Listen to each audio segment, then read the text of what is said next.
Last week I saw Kate Plays Christine at the IFC.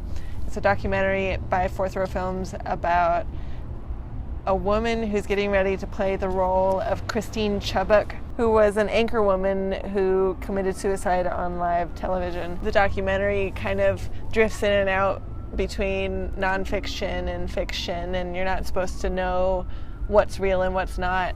And I really liked it. It felt a lot like Medium Cool, which I've spoken about before. In any documentary, there's a lot of fictional elements no matter what.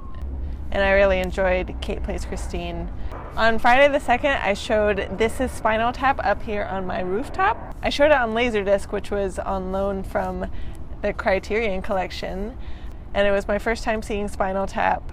I think rooftop screenings are better for movies that everyone has already seen, which for the most part was true for Spinal Tap. I think I was the only one who hadn't seen it before. But it was funny, it was good. A lot of people showed up for that one, so that made me happy. On Sunday the 4th, Keenan and I went to BAM because BAM's having a MGM musical classics series, and more than half of them have Judy Garland in them.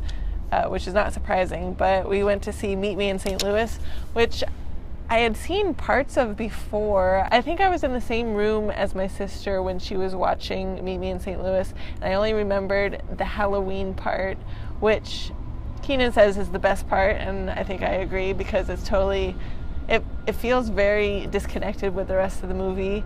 And actually, I frequently think about that Halloween part in Meet Me in St. Louis, but until I saw it again recently, I had no idea what movie that scene was from. Overall, I thought Meet Me in St. Louis was only okay. The songs were not very catchy, and the characters were not very likable. Over the weekend, we watched An Affair to Remember on Netflix, and I had never seen that one before. It's kind of an unconventional plot line because it makes you sympathize with people who are not very faithful to their loved ones. On Saturday the 10th, David Daniels, the animator, was at Anthology Film Archives. He does this kind of animation called strata-cut animation, and he builds loaves of clay in such a way that when he cuts into them slice by slice, frame by frame, it reveals a moving image. And he's done a lot of work on Pee-wee's Playhouse, Peter Gabriel music video, MTV, NBC. The animation he did for Sesame Street is probably my favorite one. And he did this big presentation and showed all of his work, and it was just so amazing that he even came and did that, and that I was able to see it. At the end, he gave out souvenir slices of his clay. Right now, MoMA is showing Berlin Alexanderplatz, which is the 14-part film by Rainer Werner Fassbinder. On Tuesday, they showed the first 3 parts, which was 3.5 hours long. And so I saw the first 3 parts. It's very slow. You can tell it was directed by Fassbinder. And it's about this ex-con who is not a very good person, and all of his friends are very forgiving, and they don't call him out on his shit, and that's kind of frustrating.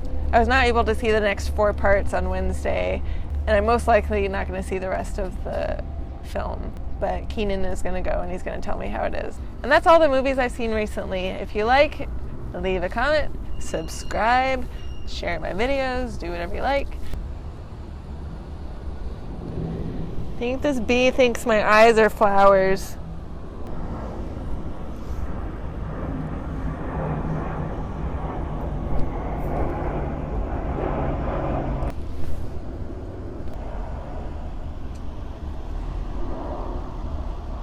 I love bees, but please don't bee on my eye. Thank you.